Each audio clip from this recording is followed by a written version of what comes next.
Olá! Vamos falar hoje sobre algumas dicas de filmes para você poder contextualizar o conteúdo de sala de aula ou de videoaula, ok? Eu escolhi alguns filmes, mas eu pincelei, porque o universo é muito grande de filmes referentes à história, ainda mais de Roma antiga, que é o meu caso agora. Mas eu escolhi alguns. Vamos lá. Roma antiga, essa cena aqui é da minissérie Roma da HBO, muito boa. Esse filme aqui, o primeiro filme, o nome dele é Legião Perdida. Ele tem um subtítulo que é A Águia da Legião Perdida. Esse filme é interessante para você visualizar o período da República. É um período em que eu tenho expansão territorial. Você consegue ver nesse filme aí, principalmente o militarismo e um detalhezinho importante, porque neste filme o escravo do personagem principal, ele é bárbaro e vai levar esse personagem, esse legionário, para aldeias bárbaras à procura da águia perdida e vai encontrar ali um choque de culturas, porque vai chegar um romano numa aldeia bárbara e os romanos não são bem vistos pelos bárbaros e vice-versa. Então, o filme trata nessa questão da cultura e do militarismo. É um filme bastante masculino, não tem romancezinho nenhum, é só militarismo mesmo. Tem uma outra mulher circulando, mas daí você percebe o papel da mulher nas questões culturais. Vale muito a pena assistir, tá? O próximo filme é A Legião, ou melhor, A Última Legião. Esse filme ele é bem interessante porque ele fala do Império, é o finalzinho do Império. E nesse filme nós temos um imperador menino que o império está desabando, lembrando que o império cai, né? Ele cai por alguns motivos, e eu tenho quatro motivos bem interessantes. Eu tenho o cristianismo, eu tenho a disputa entre generais, eu tenho a crise escravista e as invasões bárbaras. Então, é nesse período que se passa esse filme. Você consegue visualizar a tentativa de levar esse imperador menino até as legiões aonde apoiam ainda o imperador. Então, é uma tentativa de. É um pouco místico, tem um pouco disso também. Tem muita questão militarista, você consegue perceber a política em volta disso. E esse filme, assim, ele te deixa pensando depois como surgem as lendas, porque a partir dele a gente tem um foco para se pensar numa lenda do rei Arthur. E aí eu tenho Aníbal. Aníbal é o pior pesadelo de Roma. Eu simplesmente adoro esse filme. Esse filme fala sobre guerras púnicas. Esse filme fala sobre a vida de Aníbal e conta detalhes sobre a Guerra Púnica, a questão política da Guerra Púnica. A questão política por trás da Guerra Púnica é muito legal. As estratégias de Aníbal são conhecidas até o mundo contemporâneo. Para você ter uma ideia, eu tenho esse filme. No final, tem um making off na minha edição que conta sobre os Estados Unidos ter se inspirado em Aníbal na Guerra do Golfo. As estratégias de Aníbal foram usadas na Guerra do Golfo. Ele é um estrategista fantástico. Ele vai surpreender Roma por terra. Curiosamente, vou te lembrar, guerras púnicas, eu tenho cartagineses contra romanos. Lembrando que os cartagineses são os antigos fenícios, são homens do mar, e ele vai lutar por terra. Cara, esse é o cara. E o filme mostra o início dele, quando ele era piá ainda, que o pai dele, que já tinha lutado na primeira Guerra Púnica, o pai dele é o Amílcar Barca, ele é Aníbal Barca, e o irmão dele também é Gal. Então é muito legal quando você consegue botar o teu conteúdo de história no filme, ou o filme dentro do teu conteúdo. Cara, é muito show.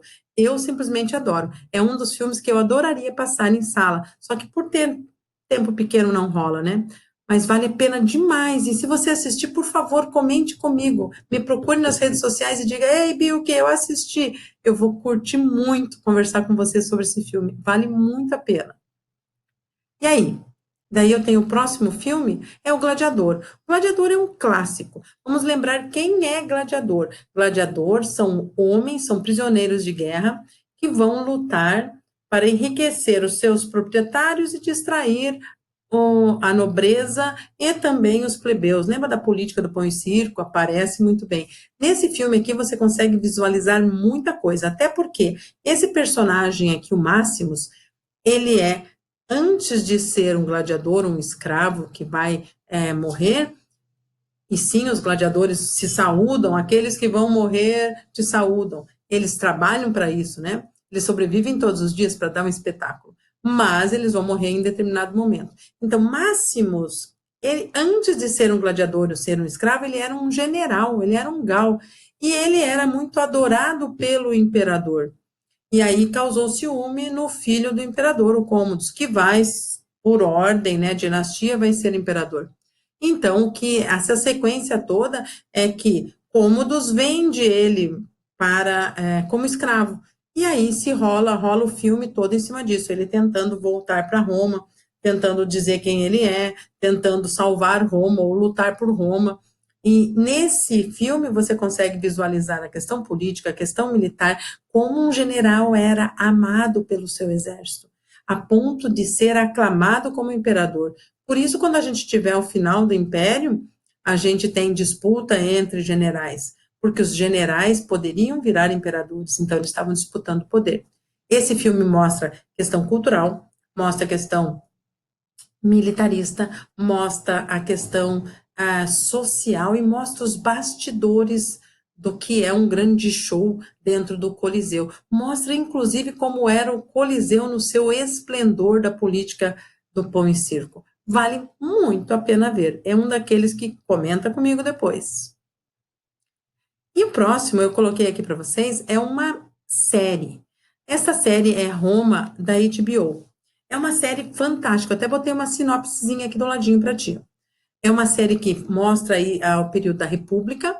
Então, eu tenho guerras civis, sociais, eu tenho o início da política do pão e circo, eu tenho uma população muito descontente, e a abertura dela é fantástica, já mostra muito bem, na abertura, a questão cultural dos romanos, e na sequência dessa minissérie ali, você vai perceber a chegada de Júlio César, a disputa pelo poder, o triunvirato, e aí você vai além, você vai ter dois, o foco dela é muito legal, porque ela tem dois focos importantíssimos. Eu tenho a visão do plebeu, que é o soldado, e a visão da elite, ou do patrício. Eu consigo visualizar Júlio César no auge, e eu consigo ver um soldado lutando. Então, eu tenho o exército, eu tenho a política, né? Eu tenho o militarista, eu tenho o militarismo, eu tenho a política, eu tenho a questão social, eu tenho a questão cultural, eu tenho a questão religiosa, aparecem alguns sacrifícios durante a série, a questão visual, a abertura dela já é fantástica, a música dela já é fantástica. O que ela tem, assim, um pouco exagerado, talvez, seja algumas questões de sexo. Mas eu vou te dizer, não é por sacanagem, é porque os romanos tinham essa sexualidade muito aflorada. Então, não tem como desprender isso. Mas essa é uma série que vale muito a pena ver. Tem apenas 2 temporadas e é show de bola. E a próxima? A próxima é a Ascensão e Queda de um Império. Essa eu tenho um DVD, na verdade são 3 DVDs, ou uma minissériezinha aí de três temporadas, ou 3 capítulos. Essa é a mais didática das didáticas. Eu separei para você ali, é uma minissérie que ela tem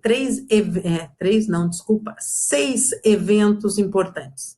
E ela começa falando de república e acaba falando da queda do império. A primeira ali, ela fala sobre os irmãos Graco. Os irmãos Graco são aqueles tribunos da plebe que um vai ser morto e o outro vai cometer suicídio. Caio Graco e Tibério Graco. Esses dois tentaram, um deles tentou reforma agrária e não deu certo, e o outro tentou uma lei chamada frumentária, que é a distribuição de trigo. Também não deu certo. Na sequência, eu tenho a ascensão de César, eu tenho o triunvirato, e César chega ao poder na República. Lembre-se, César nunca foi imperador. César viveu e morreu no período da República. Se ele tivesse dado um passo atrás, seria um rei; se ele tivesse dado um passo à frente, seria imperador. Mas ele tinha excesso de poder durante o período da República. E daí tem a morte de César. E a Calpurnia, sua esposa, dizendo para ele: querido, hoje eu sonhei que uma águia pegou uma cobra. E ele responde para a Calpurnia: Calpurnia, minha querida, o que te faz pensar que eu sou a cobra e não a águia? E ela diz: não sei, meu amor, não vá para o Senado hoje. E ele vai. E 23 facadas. Então, César, mega pau importante. Logo depois que acaba, ou tem a morte de César, eu tenho a caça das pessoas que mataram César. Quem vai encabeçar isso é o sobrinho de César, o Otávio Augusto, ou Otaviano, né? Ele que vai dar sequência. Então, vale muito a pena ver. Aí eu tenho já no Império a loucura de Nero. Só voltar um pouquinho ali. Quando eu falei de Otaviano, só para te lembrar, primeiro imperador, ok? E aí eu tenho as loucuras de Nero. Nero, com toda a sua loucura, como que ele faz para chegar ao poder, as loucuras literais que ele faz, as mortes, né? A mãe, a esposa. Ele é acusado de tacar fogo em Roma e depois disseram que ele estava tocando lira enquanto ouvia e via Roma queimar. Então, vale muito a pena ver isso. E também eu tenho rebeliões religiosas. Tenho a rebelião dos judeus e tenho a chegada dos cristãos. A liberdade dos cristãos. A chegada dos cristãos é porque estavam fazendo seus cultos no subsolo. Aí vem Constantino com o Édito de Milão, que dá direito de culto. Aí eles saem das catacumbas e têm direito de culto. Não só eles, todo mundo, inclusive os bárbaros que estão circulando, que foram romanizados, aí também podem cultuar os seus deuses. Esse édito, essa lei, Édito de Milão, é bem importante, tá? E daí, na sequência, a queda do Império Romano. Como se dá a queda do Império Romano? Vou te lembrar aqueles 4 motivinhos? Sim, 4 motivos. Disputa entre generais, que eu acabei de falar para ti. Eu tenho a crise escravista, se eles pararam de expandir território, não tem mais tantos escravos. Aí eu tenho também o cristianismo, a imposição de um Deus, que a gente vai ter ali.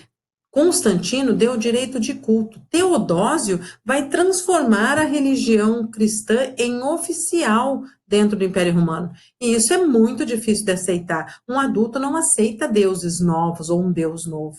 E daí vai ser um dos motivos para a queda. Então, vamos retomar. Eu tenho, logo depois de Constantino, com o Édito de Milão, eu tenho Teodósio, e Teodósio vai fazer essa lei obrigatória, o Édito de Tessalônica, e nesse Édito de Tessalônica nós teremos aí a oficialização do cristianismo no Império, que é um dos motivos para a queda. Cristianismo, disputa entre generais, crise escravista, e aí a chegada dos bárbaros. E na chegada dos bárbaros eu poderia pôr vários filmes, e poderia dizer para você, o 13º Guerreiro é fantástico, que mistura a Idade Média com... pega um guerreiro viking contra um grande mal, mas esse grande mal vai trazer aí os muçulmanos juntos, então é legal para você ver o aspecto cultural. Mas como eu estou falando de Roma, eu vou para Átila, tá? Por que Átila? Átila, ele é conhecido, Átila, o Uno, como o flagelo de Deus. Dizem que quando ele passava com o seu cavalo, nem grama nascia. Quando ele terminava de chegar, era a visão do inferno quando chegava Átila. Átila era muito cruel. A especialidade de bárbaros era roubar, matar e estuprar, não necessariamente nessa ordem, mas em especial Átila, dos estepes asiáticos, ele vai ter aí um contato com os romanos. E ele vai perceber a questão cultural dos romanos, ele vai conhecer a cidade, vai conhecer as termas, vai conhecer as pessoas, os costumes, e quando ele retornar para a aldeia dele, ele vai trazer algumas ideias. Se isso vai dar certo, na cabeça dele deu. Ele não queria ser Roma, mas ele queria ter algumas comodidades que os romanos tinham. Uma piscina de água quente, então, puxa, seria fantástico. Importante dizer que neste filme aqui você consegue perceber a questão cultural muito forte e militarista, treinamento dos hunos. E a questão da religiosidade também, eles são místicos. Então, tem aí as feiticeiras, vale muito a pena ver. É um daqueles aí que, se você assistir, por favor, comente comigo depois. E é isso, galera, sobre Roma. Poderia indicar outros, sem dúvida nenhuma, até tinha uma listinha aí. O Ben-Hur, que foi refilmado recentemente. Pompeia também foi recentemente filmado. Cleópatra, mais antigo. César, e é todos aqueles documentários que você consegue ver. Eu escolhi só alguns para pontuar o meu conteúdo e alguns que tem mais ou menos a minha cara. Por exemplo, a série Roma ali, todos eles têm uma pegada militarista, e você sabe o quanto eu gosto de uma guerra. Aníbal, então, bah, é muito bom. Esta é a ideia. Se você assistiu e gostou, fala comigo depois. Deixa um comentário no canal ou fala comigo nas redes sociais. Eu vou adorar saber a tua opinião. Tá bom? Falou, valeu? Falou, valeu. Até mais, piazada. Foi um prazer.